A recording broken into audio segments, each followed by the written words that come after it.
This afternoon, I'd like to invite Sandy McManus Horton to come forward. She'd like to speak on traffic safety concerns at Ranch Park Elementary School. Welcome. Thank you very much. And I know I've spoken to a number of you previously regarding this matter, so I want to introduce again myself. It's Sandy, and I have our Vice President of the PACT for Ranch Park, Michelle Dunlop, with me as well. And we didn't want to overwhelm the council and the standing committee with all of the parents and involved participants who would like to be here, so we thought we'd keep it down to two to be respectful of this standing committee. So I didn't prepare anything overhead. I thought I had 5 minutes, so I'm going to try and be very succinct. So the issue before us is excessive speeding in a dangerous situation at Ranch Park Elementary, which I know there has been some preliminary discussions on where it is located. It's on Spurway, so it is a main arterial that buses and quite a few traffic goes through every day. So the major problem there's identified is excessive speeding, both eastbound and westbound in front of the school. And the other main issue is old or non-existent signage demarking the school zone before and after the school. Also, the third issue is the crosswalk that we have existing is barely noticeable. Within 5 seconds of going over the hump of the hill, heading eastbound, you're on the school zone. And I know Mayor Richard Stewart has been out, as well as others, to firsthand witness the excessive speeding in our school zone. I did some preliminary work myself, in which I actually went before school and after school during the months of May and June. And what I did is I sat in front and I actually took counts of total number of cars, and not to add too many numbers in front of you, but if you look at the 2 days, I did a half an hour before school one day, a half an hour before pickup, and we had on that time in May over 400 vehicle traffic, both eastbound and westbound, and over 20% of them were excessively speeding. Not even slowing down, we're talking excessive speed. If a child had gone across a crosswalk, they would have been killed instantly. I mean, these are excessive speeders, so I actually have the numbers in front of me. And then in June, the same amount, I had 324 cars in a span of 35 minutes.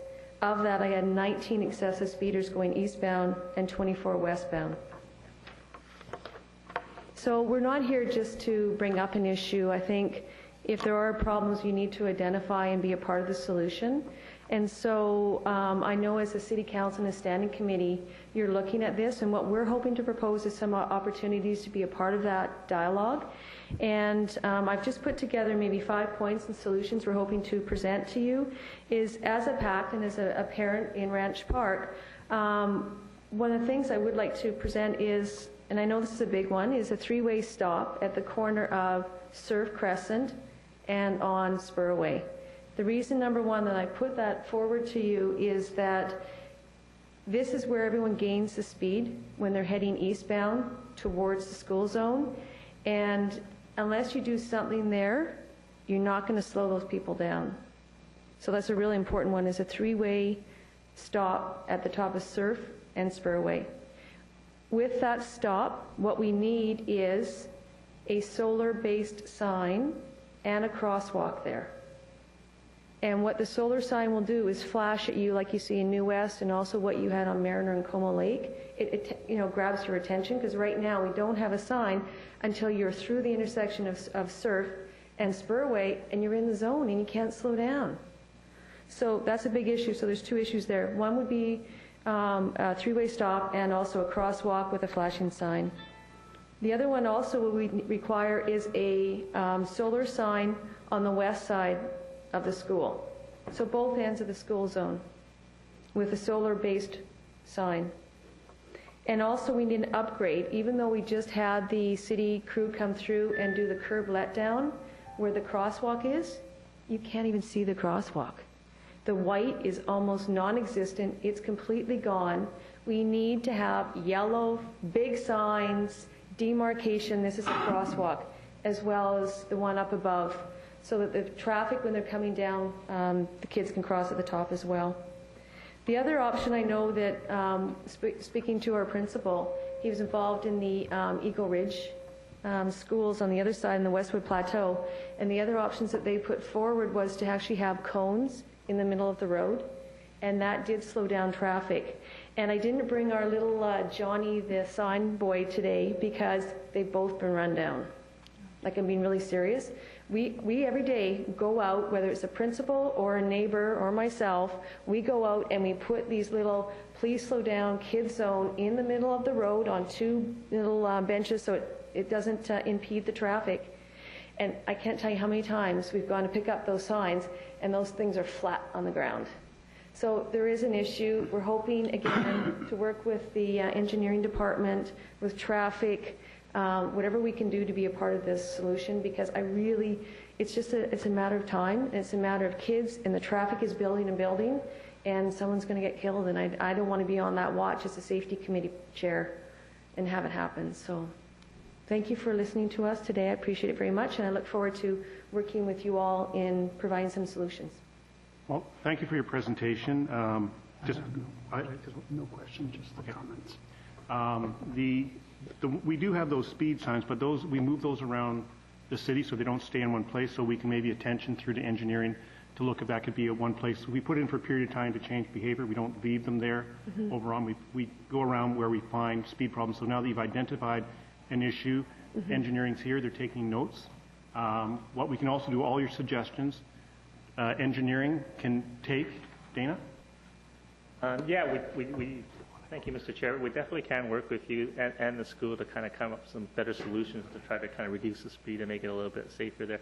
We did do a walkability study for kind of all the schools in Coquitlam, and it really didn't have a lot of recommendations for this particular elementary school, but we kind of been looking at different ideas that we can do, and we can get back to you or work with you on seeing what can and cannot be done.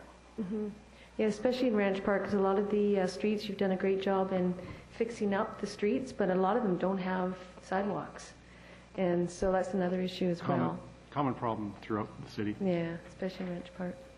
Mr. Song, I have a couple other suggestions. The one thing I've noticed driving up and down that road is the sidewalk. Parents parking right up the sidewalk or into the sidewalk, and kids coming out that driving a bus or a car, you can't see them. What I would recommend is you can put in those rubbered, angled barriers that are on the ground, so it now eliminates the ability for people to park up the crosswalk. So what? Either end of the crosswalk, you have that triangles going up either side, so it forces the cars to be a certain distance back from them, right? That would be one recommendation that we could do, which would be, I think, fairly simple. Line painting is another thing that we can do fairly simply. What I've also seen that could help, and I think it helps with a crosswalk, is you got your normal straight white bar, then outside that bar you have a broken same width bar prior to it, and it just seems to catch your attention, a broken white line at the same width as the crosswalk white bar. And there's one on in Burnaby on Winston, and it really tends to pick up that crosswalk a lot better for drivers coming to it. I think the idea about signage, we're looking at different areas, and I think improving the signage is another simple thing that we can look at, and engineering will work with you, come up with some ideas on how to better sign, maybe signs further back. Yeah, I think especially when you're looking, when they're heading down westbound, that's the biggest issue right now, is that by the time that you actually even see a school sign, you're already into the school. Yeah. So, yeah, way back there, and we really need a crosswalk up there. If you can't do a three-way stop, crosswalk or some pylons or anything, even just, I know in New Westminster they have, again, what you've talked about Councillor, is the, it kind of juts out so that people are actually slowing down with the pylons coming into there, so it kind of naturally slows you down. So, thank you. I appreciate that. Okay, and I've got those reminded. So next up is Councillor Robinson. Thank you. I was a Ranch Park parent, and was the parent responsible for what we call Jack and Jill. They went out every morning and came home every afternoon. So I'm very familiar with those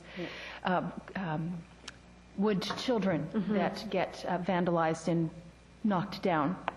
And there was an accident last week on Spurway because somebody was speeding coming up the hill, and took out a neighbor's entire hedge just up past Surf. And I live at the corner of Surf and Spurway, so get to witness the speeding by almost every kind of vehicle possible. And buses, I have to say, I think are one of the worst and the scariest when they do go flying down there. So I fully appreciate the anxiety you have, and I've heard the screeching of tires and run out on occasion. I think we're probably the only community in Metro that does not have any speed humps whatsoever, and would love for there to be some rolling speed humps. Love your idea of a stop sign at Surf. Whatever it takes. I would love to say that a crosswalk would do it, or that the reader boards would do it, but I don't believe that that would be the case. I think it's a start, but I'm not as confident that it would actually impact folks. And sometimes I think the worst speeders are actually the parents trying to get their kids to school on time. So I think that's the biggest challenge. I would actually like us to consider some stronger actions, like stop sign. I think the stop sign is inexpensive to do, and it forces us to stop. How bad could that be? Why would that be a bad thing? So I'd like to hear why that would be a bad thing. Mr. Sung, please. Yeah, thanks. In fact, when you actually do put in stop signs, you actually kind of statistically have more accidents. Just wherever you kind of have any kind of, force management of traffic as a stop sign, you generally create more accidents than not. And the other thing is too, people that actually cross at four-way stops or three-way stops, they may get false, feeling of safety by having a stop sign there. Because generally, my experience working in other municipalities is generally people don't stop at three-way or four-way stops. At best, you'll get rolling stops. At worst, you get people that just ignore it and go straight through them.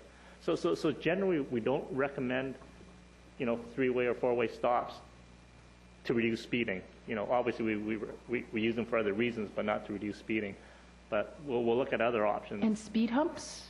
Yeah. Nice rolling speed humps that force people to protect the undercarriage of their vehicle. Yeah, and speed humps are effective, and generally we don't recommend them on collector roads such as Spurway because there's transit, emergency vehicles, and there's a lot more traffic, and we seem to have more issues with complaints with speed humps on collector roads than the benefits they derive. I'd actually argue that saving a child's life is worth it. So when we can discuss that more. We can definitely look into that more and talk about it. But I think that it's ridiculous. I was the parent, not necessarily on that side, but certainly my kids who are now 20 and 18, that was an issue then, and it's an issue today, and that's unacceptable. And it's not going away unless we absolutely do something. And I know that Ranch Park isn't unique. However, it is on a hill, and people fly down there. So I would actually like us to come up with something that would actually contribute to a difference rather than just painting lines, because I don't know that will make a difference, enough of a difference. Thank you. Councillor Skora. Yeah, thank you. Some of the comments that you made are certainly valid on what needs to be done, but I'd like to talk to the staff for a little while. Stop signs. And, we had a city retreat, not a retreat, but we had a town hall meeting, and there was a mention of speeders. And I mentioned where the chief was sitting there, chief of police was sitting there, about somebody going 80 kilometers an hour down Austin Avenue. It's nothing new. Down Mariner the same way, down your area, they're all over the place. And I'm just wondering, when is this city going to wake up and get the chief of police here or the traffic sergeant and tell them, when are we going to have some bloody enforcement in this city? When are we going to get some enforcement in the city?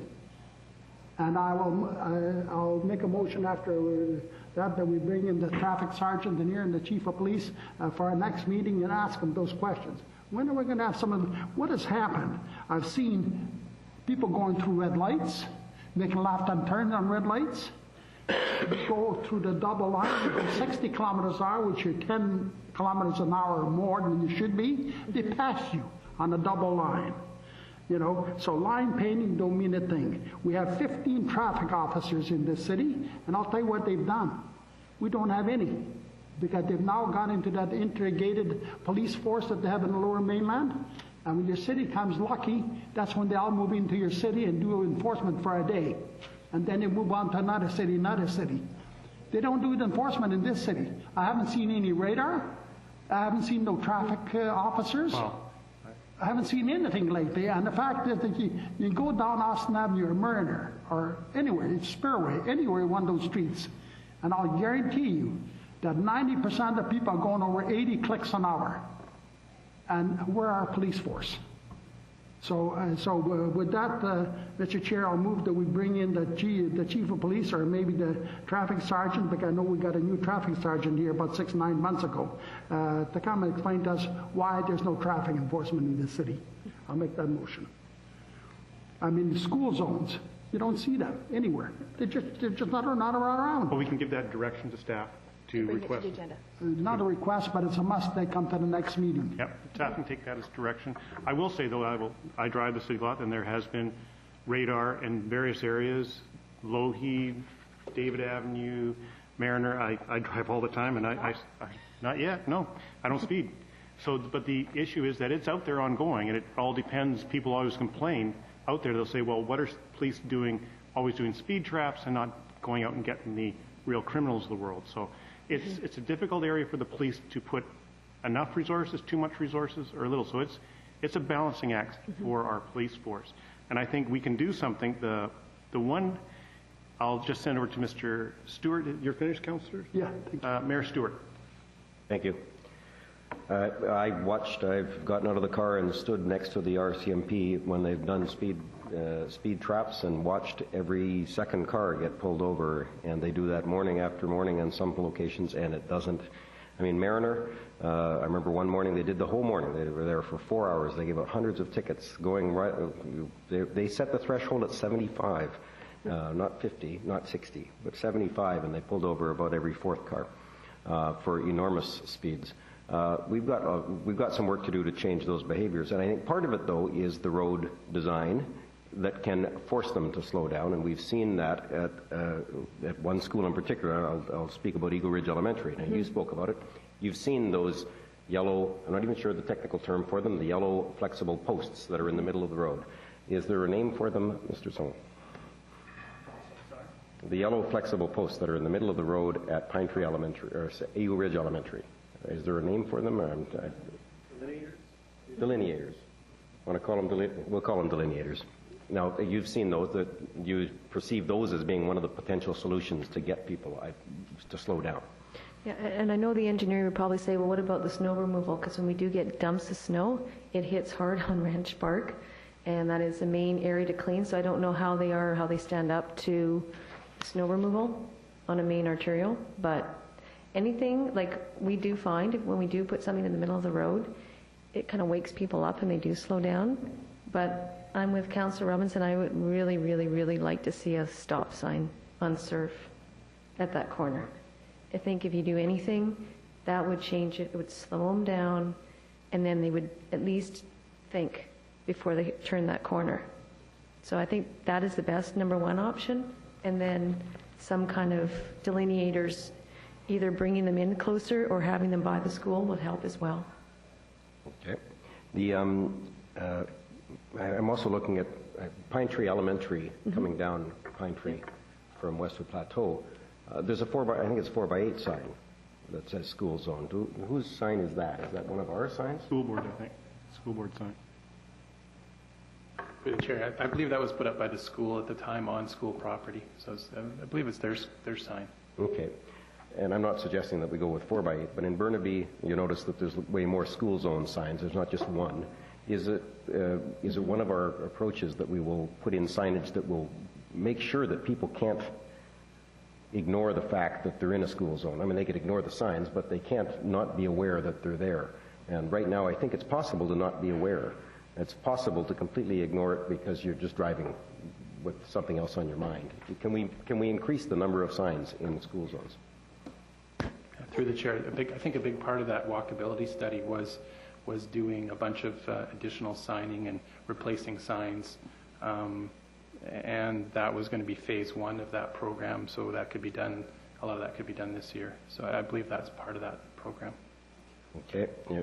And I hope it's here, because I have stood with you actually and stood with parents at this site and watched buses and municipal vehicles and all kinds of people. And let's put the blame right across the board. It's parents, it's everybody driving through that school zone at 60 and 70 kilometers an hour with no thought whatsoever for the kids.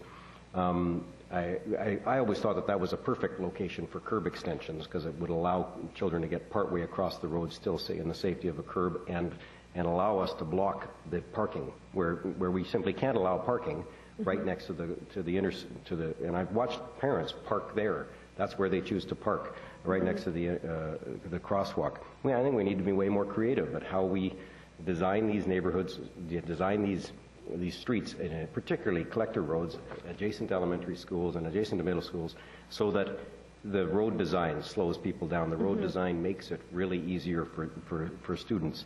I've watched Speed Watch and talked to Speed Watch, and they say, we come in and we know that the very next day, PAC says the same thing, the very next day the speeders are back, or it might take a whole week before the speeders are back to speeding after Speed Watch has almost given them a ticket, told them how fast they were going. So clearly, changing their behavior is going to require a change in the road.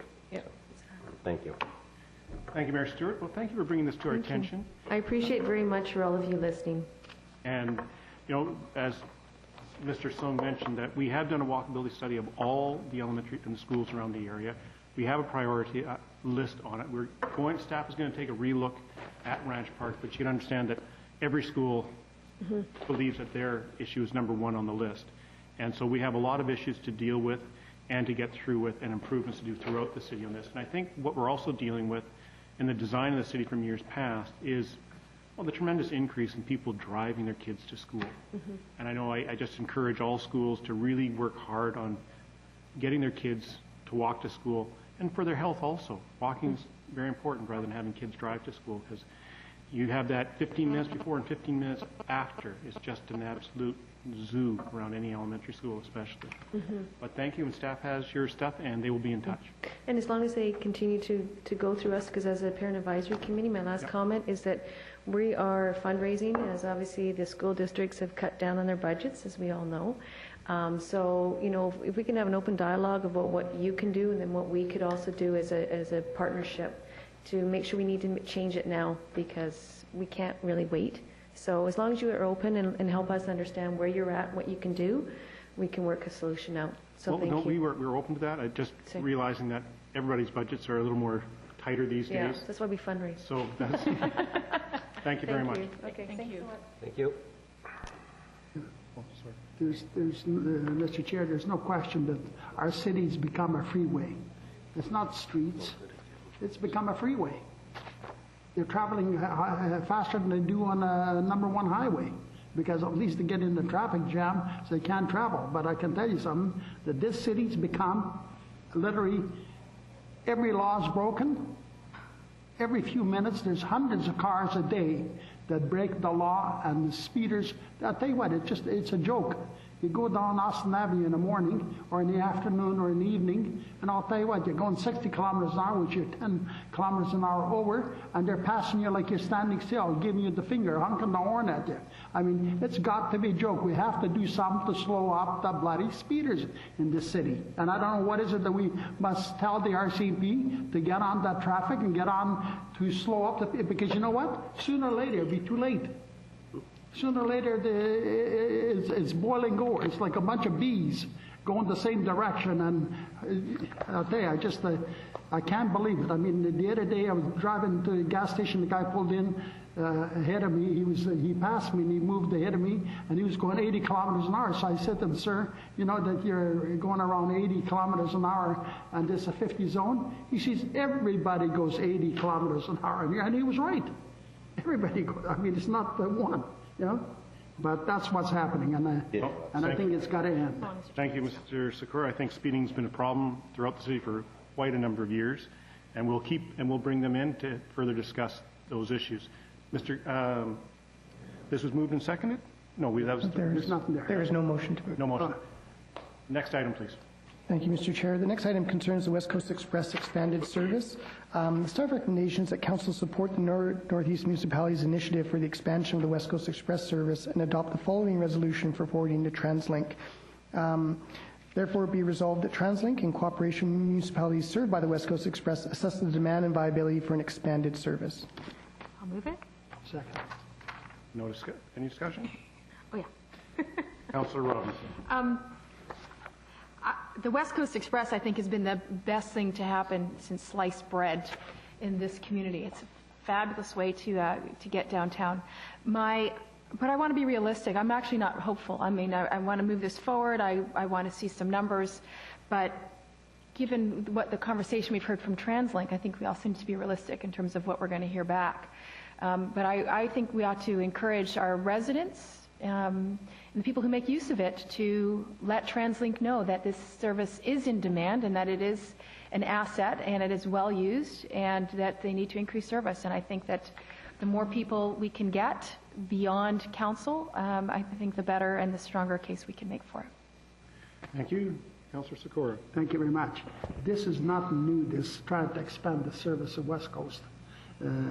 We've tried it a number of years ago, and here's the things you're going to run into. It's CP owned, money. This thing is costing us a fortune on a yearly basis to use that railway track as we're using. But you know what, they'll come up back to you and say, we move freight this time of the day and you cannot use it. And what happens with the freight is very, very simple. They move it to Chilliwack during the day, and then it sits there till after 8 o'clock at night to move it further down. Rather than starting to move it from Vancouver after 8 o'clock at night, they move it to Chilliwack and there it sits there. So this is a very, very good idea.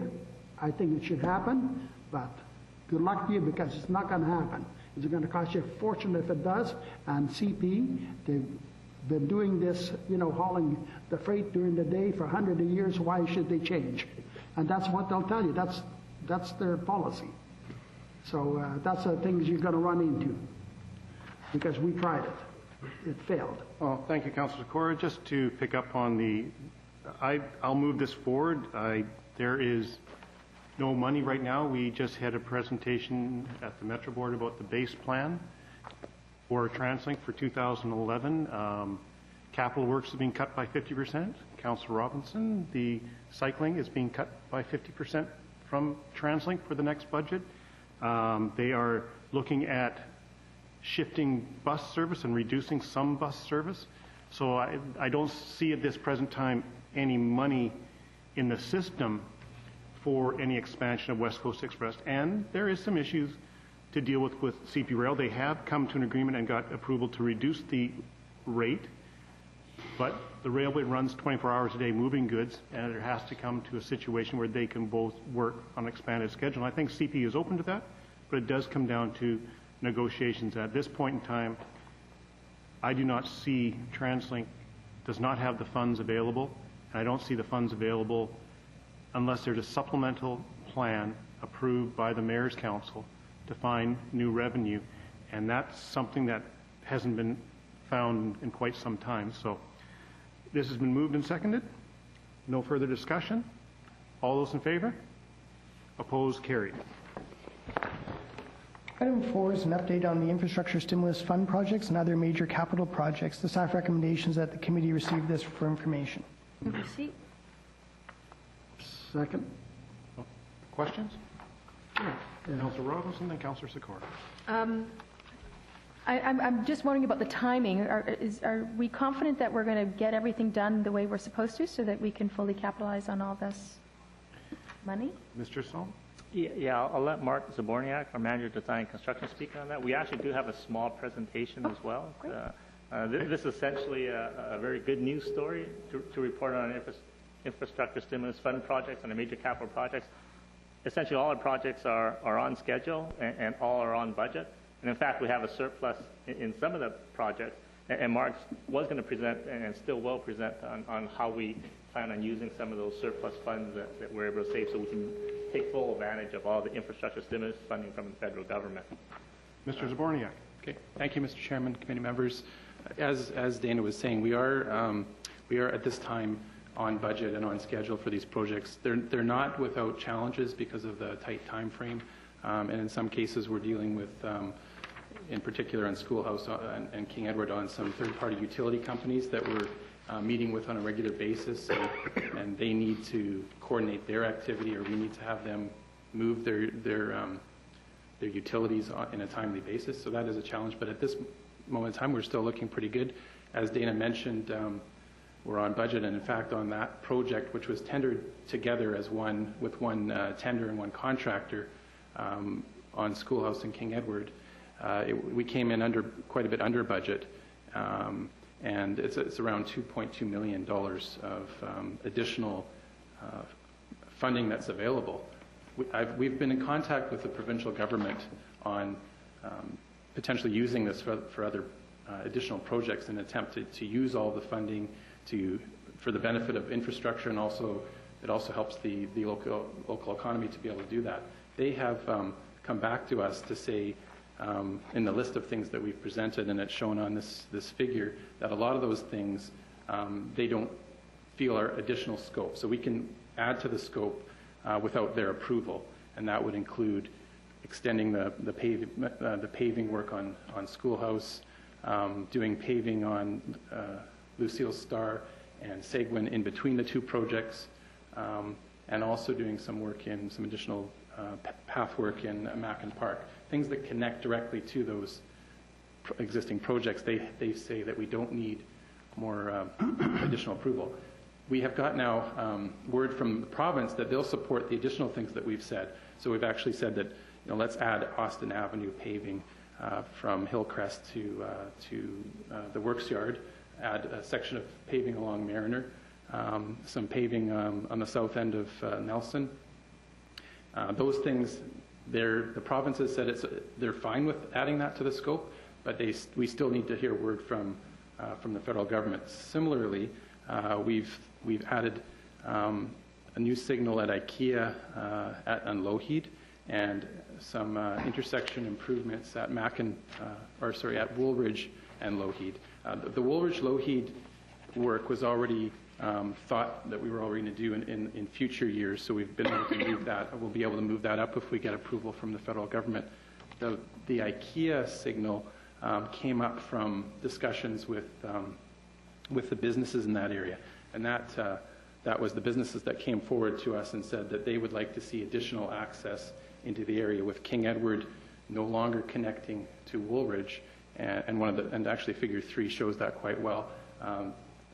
Right now, or previously, traffic that was getting into that area used to turn left from Lougheed onto King Edward, or travel southbound on King Edward to access Woolridge and the businesses. So as a way to provide more entry into the business area, that request came forward. So we've also added that to the scope. And again, all those projects, we haven't yet heard back from the federal government, but we have heard a positive response. So I think it's quite positive that we've heard that from the province. Thank you, Mr. Morniak. I still have a question. Okay, Councillor Robinson. Thank you for that presentation, and I'm thrilled to see that there's extra funding available.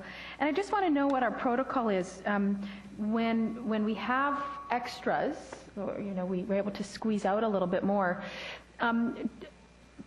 Given that Councillor Asmingen just sort of said that, he didn't just sort of, he actually did say that cycling infrastructure, for example, is being cut at TransLink. And I just want to check with our staff, whenever there's an opportunity like this, do we go through a process of saying, so what can we do to enhance pedestrian access? What can we do to enhance cycling infrastructure? Is that part of the thinking when we see an opportunity like this?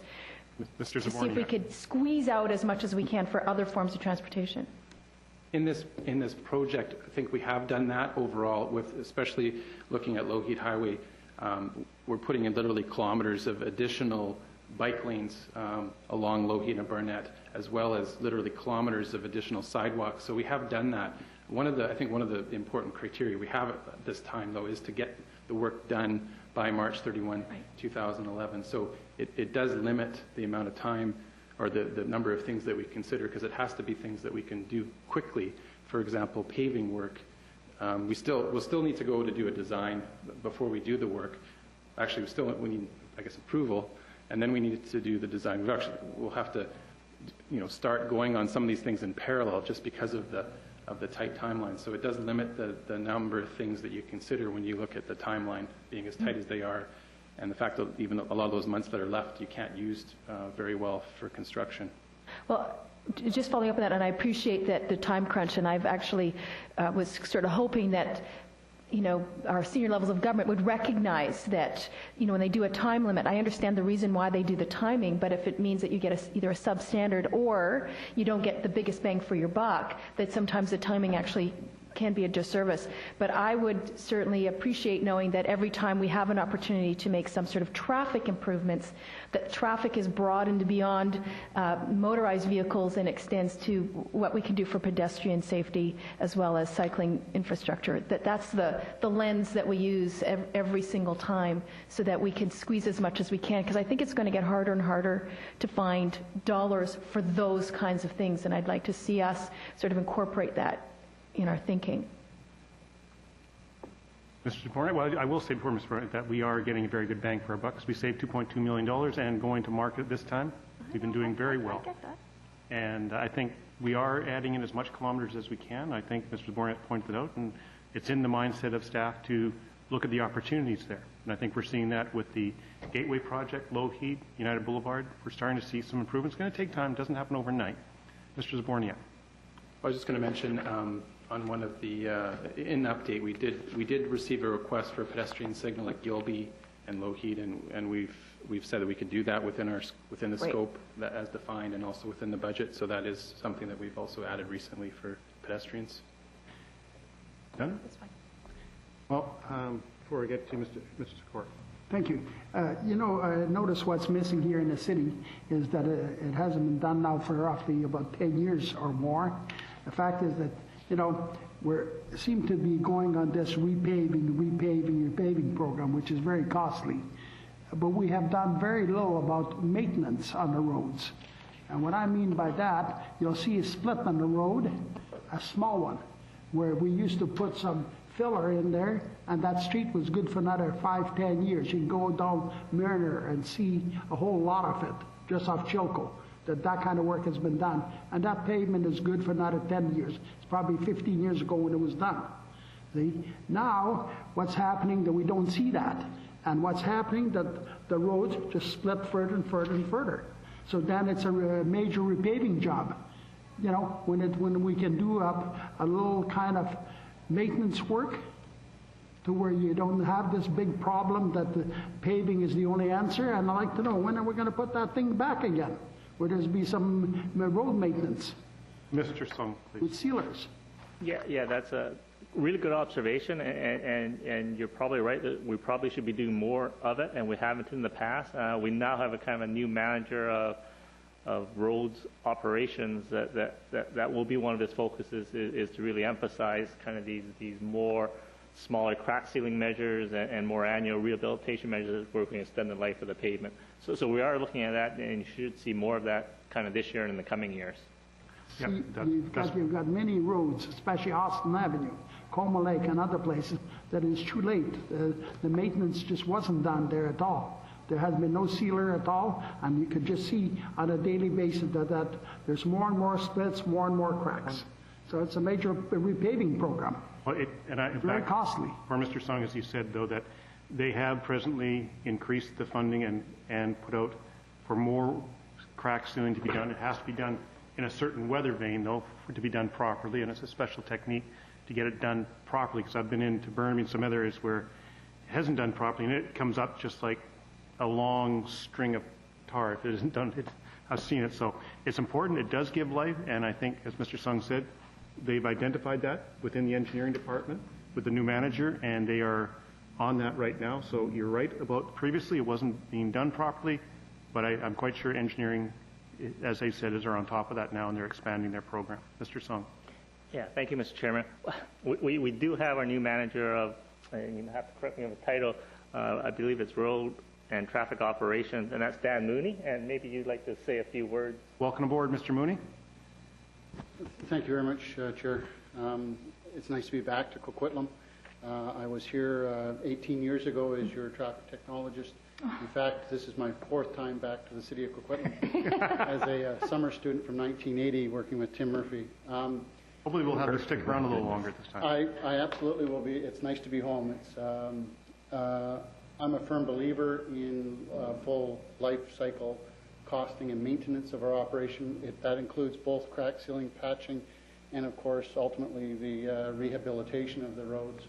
I've had just a couple of weeks to get familiar with it, and I think we've got a good task on hand, and I think there is a renewed commitment to that, and I'm happy to be part of it. So I'm looking forward to it, and you'll certainly see more crack sealing and maintenance through the city, as well as rehabilitation ultimately.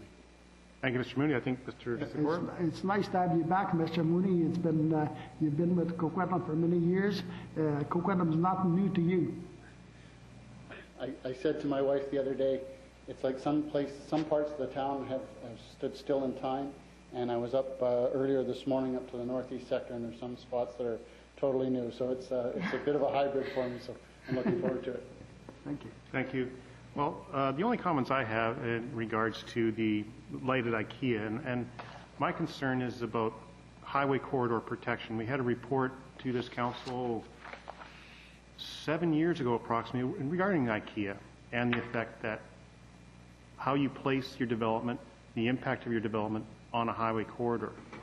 And adding lights into a highway corridor does not make for efficient traveling patterns down there. So I have concerns about you're going to have a light at Brunette, a light at Rural Woods, a new light left turn going eastbound, and then a light at King Edward. So within a 5-block area, you've got 4 lights, which is going to cause, every time you add in a light, you're going to add in more accidents. So I have concerns about the addition of this light in there.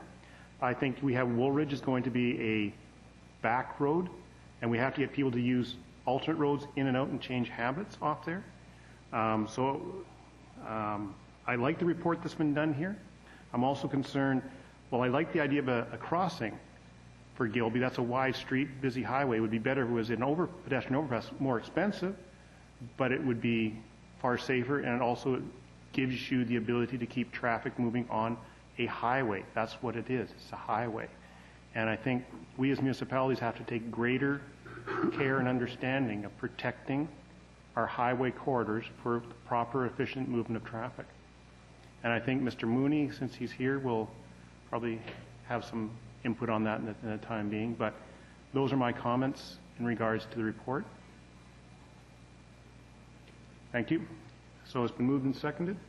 All those in favor? Opposed? Carried. Actually, Mayor Stewart. Very quickly on the last report, my apologies. Couldn't find it in here. How many lane kilometers are we? Is that a number that's known at this point, or can we get it? Lane kilometers we're paving, rehabilitating this year. In comparison, I wonder, I perceive it to be more because of the massive work that we're doing along Lougheed and Barnett. Thank you. Yeah, we'll have to get back to you. We don't just know that offhand. Perfect. Thank you. Okay, thank you. Next item, please. Next item, item 5, concerns Maquabeak Park Bridge and Tunnel construction. This is an update from the General Manager's Strategic Initiatives and Engineering and Public Works, and the staff recommendations that the committee receive this report for information. We'll move. Pardon? We'll move the receipt, but I'd like to hear what he has to say. You want a presentation on this? Was there a presentation? No. No? No. No, there was no I thought I presentation. heard there was. We weren't planning one, but we could do a short one if you'd like. I'll move it. Okay. Seconded. All those in favor? Opposed? Carried. Next item, please. Item 6 concerns roadway icing and drainage issues. The staff recommendations that council endorse the roadway icing and drainage protective strategies contained within the report before you. I'll move it. I have a question. Second. Second. Councillor Reamer, then Councillor Robinson. Thank you. I just had a quick question about 1036 Boy, which is actually the first one. What are you talking? What page are you at? Sorry, just a second here. I am at site number 1, roadway drainage. I received several emails this past winter concerning the walkway in between the two neighborhoods. And I understand that this location here, which is just slightly west on Boyd Drive, has been mitigated. But I'm wondering about the drainage issue that is creating terrible icing problems on the walkway. What's been done about that? I actually did walk kind of that pathway when I actually looked at Boyd itself, and you know, there should be a drainage ditch on the south side of that walkway. Right. And I don't believe it has been maintained.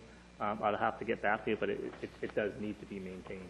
I mean, it needs to be kind of ditched out and the vegetation cut back a little bit. Right. Because I imagine, you know, if we have another cold winter, we'll probably hear back from the residents that use that walkway quite often. Yeah, I think if we don't do any maintenance on that ditch, we will see icing again. But I just don't know the status of it, but it needs to be done, and I will check in on that. Okay, thank you. Thank you.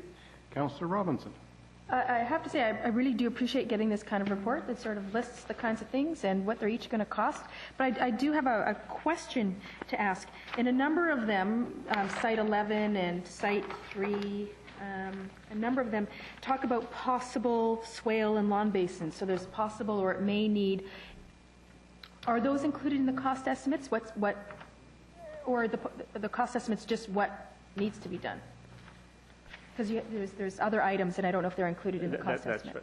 That's right. We did kind of do a detailed design of exactly what has to happen on kind of every meter of that frontage along these streets. So it'll probably be a combination of some swales, catch basins, and sub drains behind the curb. Exactly where they are, we haven't kind of designed it yet, but that is considered in the cost. Okay, so the cost is for whatever it is we need to do, it's going to cost us $10,000 for this, whatever it is that we do. And that's just an estimate. That's an estimate. I get that. That's an estimate. Yes. But thank you. It's just helpful to know. Thank you very much. That's it. Well, I'd like to say thanks, staff. I brought attention a while back to staff about some areas in the city driving around that had some water issues and that.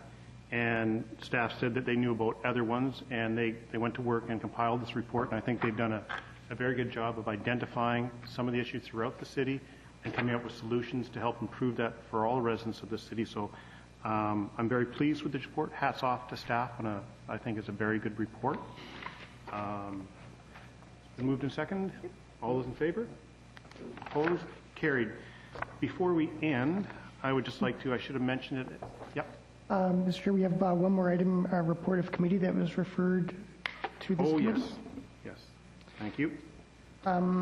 Last week, the Land Use and Economic Development Standing Committee referred the following Mayardville Task Force recommendation to this committee for consideration, and it was that staff be directed to prepare a contingency plan to divert slow and calm traffic in order to discourage bypassing traffic from utilizing the streets of Mayardville from Loy Highway to Rochester and Schoolhouse west to Gilby Street. And they're asking that this be referred to council and for ultimately direction to staff. Well, my recommendation would be to move this into transportation planning for a report back to council and with their recommendations on this. That would be my recommendation at this time. I'll move that. Second. All those in favor? I just want to comment where this came from, because I think Okay.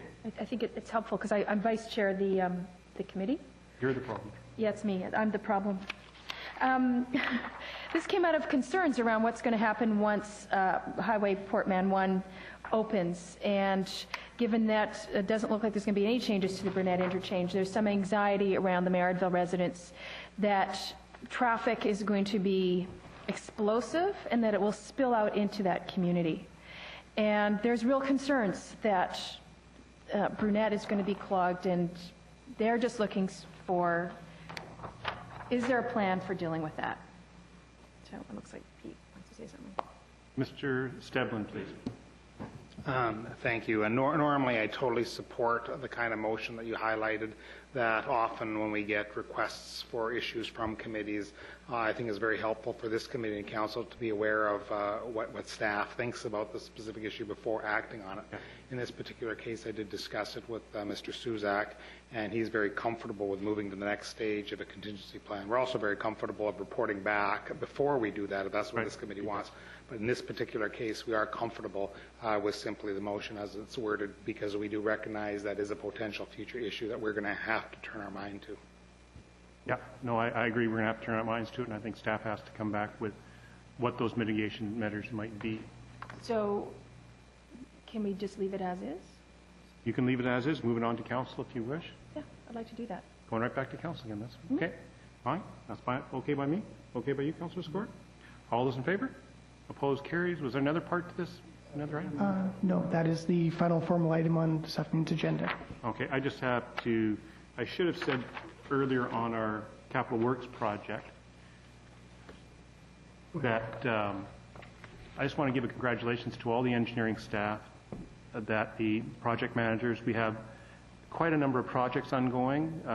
They are working extremely hard and busy to fit in timelines that are tight on all these projects. And I just want to make sure that that recognition through Mr. Sung, Mr. Zaborni, down to the staff, that it's greatly appreciated, the excellent job that they're doing under very, very busy circumstances. So I just want to make sure that they're thanked and rewarded for their hard work that they're doing right now. Mr. Sikora. Yes, thank you. I've been pushing this one, because I guess Metro Vancouver, with their waste energy and a few other things, they keep mentioning the property on where our landfill site used to be, that the fact is something like a waste stack could be on that site. And apparently there's been some comments about our staff. Our staff were happy with that. I'd like to tell you that I'm certainly, from the political end of it, I'm not happy with it, because there's 3,700 units just a block and a half away from there that are going to be there. So I would, I don't know what I need to make a motion or what, but I would like to make sure that we discourage Metro Vancouver even thinking to put the waste stack on there, because we might as well forget about the 3,700 units and the businesses that are going to go on the Fraser Mill site.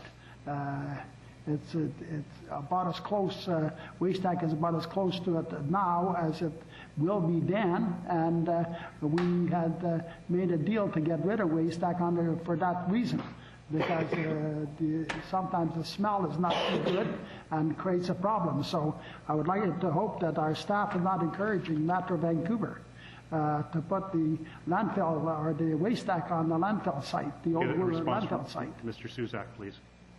Mr. Stebbins, sorry. Mr. Suzak is away right now, but I have had some discussions with Mr. Suzak on the issue, and I'll certainly pass along those comments to staff to make sure we're very careful in terms of how we comment on those issues.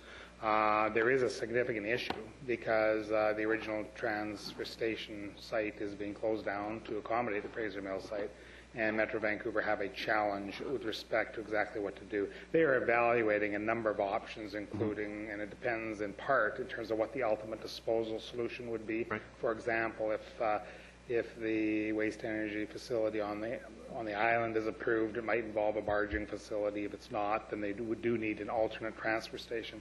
And we have an interest in the issue, because if a new transfer station is too far afield, it will have extra cost to us and convenience in terms of our trucks, in terms of getting to that transfer station. No final decision has been made on that, and I will make sure I pass along your sentiments to all the staff, so we're careful in that regard. Well, my feeling is, Mr. Chair, that, we're talking about waste energy, I mean, I think it's dead as it ever could be. I think the only reason they'd put it through, if the two or three, the manager from Metro Vancouver, Mr. Johnny Carlisle, went to the board, and the board agreed with him that it should be waste energy, because certainly none of the communities that they've been at outside of Campbell River, where they said, we want it. We want it, nobody else wants it. I mean, they've been fried, roasted, and burnt, and incinerated. I don't know if there's any energy coming out of that, but so far, I tell you, they're getting no support for incineration. I'm one of them that is totally opposed. I don't care what it could be. it could be in California. I'm totally opposed to incineration. That's all there's to it. Okay, thank you, Mr. Sikora. Motion moved to adjourn. Adjourn. Seconded. All those in favor? Opposed? Carried. Thank you, everyone.